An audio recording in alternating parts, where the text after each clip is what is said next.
So the Waterseer.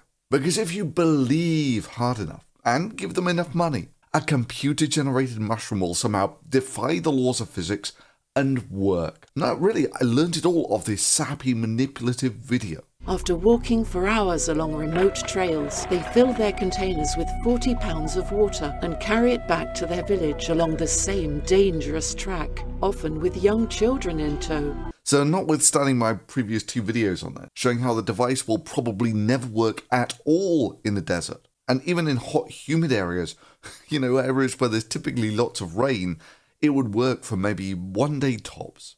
Despite that, Waterseer continues to take money off people. And indeed now, they, according to their Indiegogo page, have been featured in Time magazine. I mean, you can't make this stuff up.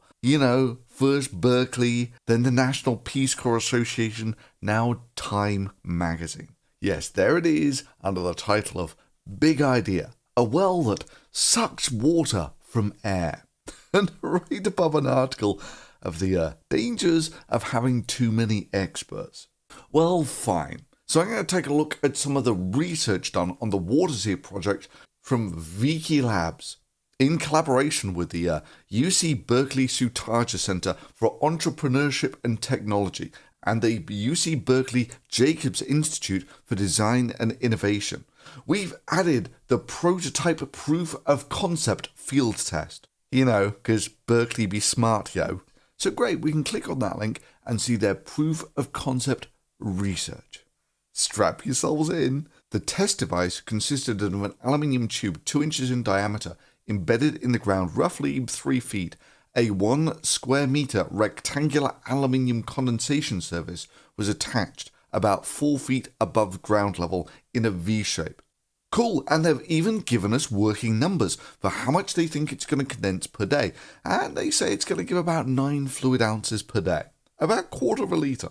Now there are 365 days in a year, but to make the math easier, I'm going to say there are 400 days in a year. So 400 days at 1/4 of a litre per day means this device will make about 100 litres, 100 kilograms of water per year. So cool, so cubic meter of water weighs a ton. So 100 kilograms of water would be about 1/10 of a cubic meter. Now, conveniently, each face of that cubic meter has an area of 1 square meter. Beautifully exactly the same area as the Waterseer prototype area. But let's just, for instance, say that rather than the Waterseer condensing water, that they just use that square meter to catch rain. In the Springfield, Virginia area where this test happened. Maybe I could get some super CGI representation of something maybe called with a proprietary techie name like the water bucket. How much rain would a 1 square meter bucket actually collect per year? Well, the rainfall in the Springfield, Virginia area is about 39 inches per year. It's about 3 feet per year, which is about a meter.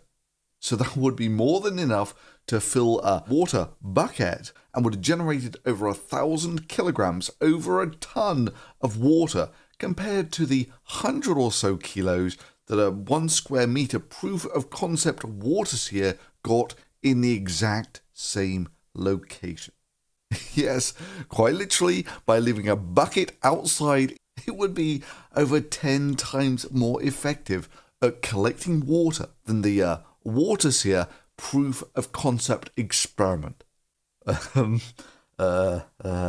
Burn.